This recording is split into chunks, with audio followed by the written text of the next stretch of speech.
आज मी तुम्हाला असं हेअर ऑइल सांगणार आहे जो तुमचा हेअरफॉल स्टॉप होऊन तुमची हेअर ग्रोथ प्रमोट होण्यासाठी मदत करेल। तुमचे केस जर ड्राय फ्रीजी रफ झालेले असतील ते सिल्की स्मूथ शायनी होण्यासाठी, तुमच्या स्काल्पचा कुठलाही इशू असेल तर तो फिक्स करण्यासाठी हे हेअर ऑइल तुम्हाला नक्कीच मदत करेल।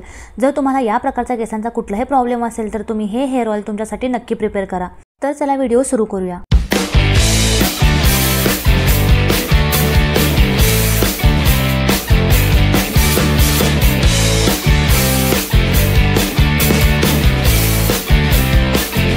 व्हिडिओ शेवटपर्यंत लक्षपूर्वक बघा, समजून घ्या आणि हे हेअर ऑइल तुमच्यासाठी नक्की प्रिपेअर करा। यामधले हब जेव्हा तुम्ही बघाल तेव्हा हे हेअर ऑइल किती कमाल करणार आहे हे तुमच्या लक्षात येईल। आता हे हेअर ऑइल बनवण्यासाठी आपल्याला कोणकोणते हब लागणार आहेत, कोणकोणते इन्ग्रेडियंट लागणार आहेत हे बघूया। मी येथे जास्वंदीचे 10 ते 12 पानं घेतलेले आहेत, छान स्वच्छ धुवून घ्यायचे आहेत।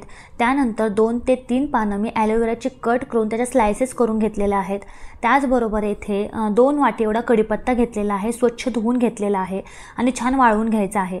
त्याचबरोबर येथे मी कलोंजी 2 चमचे घेतलेले आहेत, जवस 2 चमचे घेतलेला आहे। त्याचबरोबर 2 ते 3 चमचे मेथीदाणे घेतलेले आहेत आणि येथे 400 ml एवढं कोल्ड प्रेस कोकोनट ऑइल एवढं घेतलेलं आहे। हे ऑइल प्रिपेअर करण्यासाठी कोकोनट ऑइल यूज करा। शक्यतो जे कोल्ड प्रेस कोकोनट ऑइल असतं ते यूज करा, कारण काय होतं जेव्हा कोल्ड प्रेस कोकोनट ऑइल आपण यूज करतो हे ऑइल कुठल्याही प्रकारे हीट देऊन तयार केलेलं नसतं, डायरेक्टली ते आपल्यापर्यंत कोल्ड प्रेस करून म्हणजे हीटशिवाय पोहोचवलं जातं।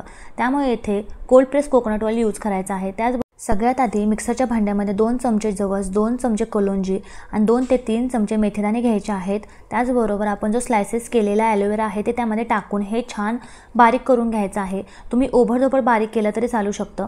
अशा प्रकारे छान मिक्सरमधून हे बारीक करून घ्यायचं आहे। आता इथे आपल्याला एक लोखंडाची कढई लागणार आहे। शक्यतो जेव्हा तुम्ही हेअर ऑइल घरी प्रिपेअर करता तेव्हा लोखंडाची कढई यूज करा, त्यामुळे आपले हेअर ऑइल जास्त करपलं जात नाही। लक्षात ठेवा गॅसची फ्लेम ही मीडियम असू द्या। आता या ठिकाणी मी 400 ml कोकोनट ऑइल कढईमध्ये टाकलेलं आहे।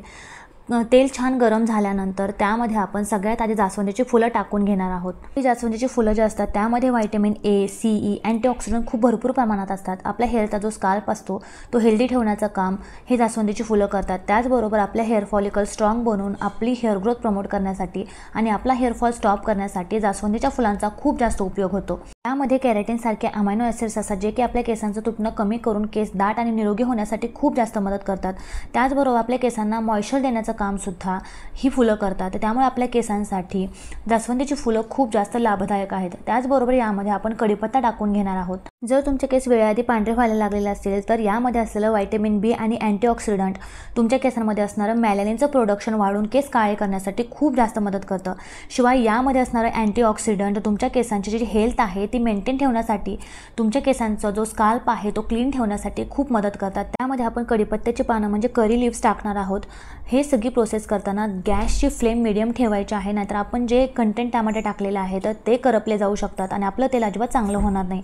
मगाशी आपण कलोंजी, जवस आणि ॲलोवेरा जे बारीक केलेलं आहे ते यामध्ये टाकून घ्यायचं आहे आणि छान हे मिक्स करायचं आहे आणि पुन्हा एकदा मीडियम फ्लेमवरती हे तेल छान उकळू द्यायचं आहे। त्यामध्ये आपण जे काही कंटेंट यूज केलेलं आहे तर ते आपल्या केसांसाठी खूप जास्त लाभदायक आहेत। आपली केस गळती बंद करण्यासाठी आपल्याला हे खूप जास्त मदत करणार आहे। त्यामुळे जर तुमचे केस खूप जास्त प्रमाणात गळत असतील, खूप निस्तेज दळ झालेलं असेल तर हे हेअर ऑइल तुम्ही घरी नक्की प्रिपेअर करा।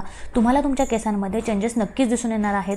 त्यामध्ये आपण नॅचरल हर्ब्स यूज केलेले आहेत जसे की कलोंजीमध्ये फॅटी ॲसिड्स असतात, त्यामुळे आपल्या केसांची मुळं स्ट्रॉंग होऊन आपल्या केसांचं आरोग्य सुधारण्यासाठी खूप जास्त मदत होते। केसांमध्ये इचिंग होत असेल, कोंडा झालेला असेल तर ते कमी होऊन केस गळती कमी करून आपले केस वाढण्यासाठी सुद्धा खूप जास्त मदत होते। मेथीदाणे जे आहेत त्यामध्ये लोह जीवनसत्व भरपूर प्रमाणात असतात, शिवाय यामध्ये प्रथिने असतात। केसांना हेल्दी बनवून, केसांचं तुटणं कमी करून, केस वाढवण्यासाठी, केसांवरती सुंदर चमक आणून केस सिल्की बनवण्यासाठी मेथीदाणे खूप उपयोगी आहेत। 10 ते 15 मिनिटं मीडियम फ्लेमवरती हे हर्ब छान फ्राय करायचे आहे। तुम्ही बघताय पूर्ण हर्ब्सचा कलर चेंज झालेला आहे। छान हे हर्ब्स फ्राय करायचे आहेत। अशा प्रकारे जर तुम्ही छान असे हर्ब्स फ्राय केले तर तुमचं तेल हे 4 ते 5 महिने आरामात टिकणार आहे। कोणत्याही प्रकारची बुरशी तुमच्या तेलाला येणार नाही।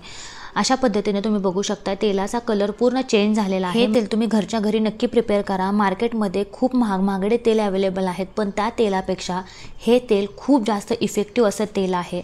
आता गॅस बंद करून हे तेल थंड होण्यासाठी ठेवायचं आहे आणि थंड झाल्यानंतर तुम्ही बघू शकताय खूप सुंदर असं तेल आपलं रेडी आहे। तेलाची क्वांटिटी नक्कीच कमी होणार आहे, कारण आपण हे तेल हीट दिलेलं आहे। त्यामुळे 400 ml पासून ते 200 ml पर्यंत एवढं तेल आपल्याला मिळणार आहे।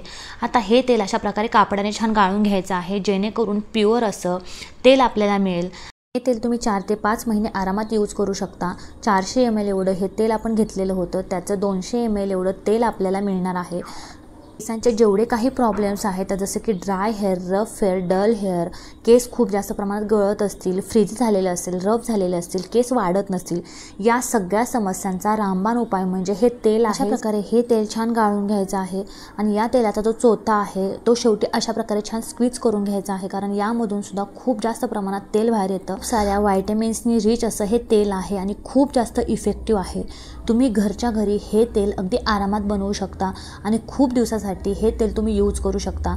यामुळे तुमची केस गळती बंद होऊन तुमचे केस झपाट्याने वाढण्यासाठी, केसांचे सगळे प्रॉब्लेम्स दूर होण्यासाठी तुम्हाला नक्कीच मदत होणार आहे। व्हिडिओ जर आवडला तर व्हिडिओला लाईक करा, चॅनलला सबस्क्राईब करायला अजिबात विसरू नका आणि अजून मी कोणत्या विषयावरती व्हिडिओ बनावेत हे सुद्धा मला कमेंटमध्ये नक्की सांगा। Bye bye.